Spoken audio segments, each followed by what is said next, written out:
রান্নাবান্নার চ্যানেলে আজকের recipe healthy and tasty chicken salad. আমি প্রেসার কুকারের মধ্যে কিছুটা জল বসিয়ে নিয়েছি। জলটা গরম হলে কেটে রাখা আলুর টুকরো, চিকেনের টুকরো দিলাম। আমি এখানে বোনলেস চিকেন ইউজ করেছি। সামান্য একটু লবণ দিয়ে আমি 70% মতন আমি এখানে এটা সিদ্ধ করে নিচ্ছি।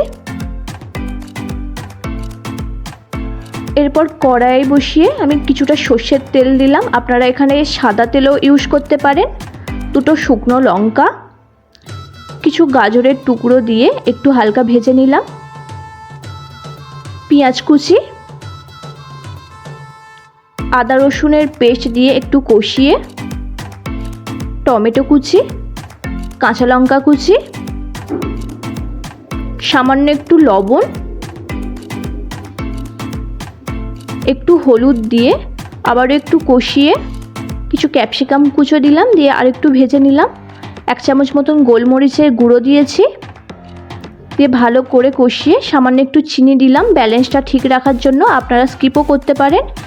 আলু ও চিকেনটা দিয়ে ভালো করে মিক্সড করে পরিমাণ মতন গরম জল দিয়ে দিলাম। বেশ কিছুক্ষণ ঢাকা দিয়ে রেখে দিলাম, এটা সিদ্ধ হতে দিলাম।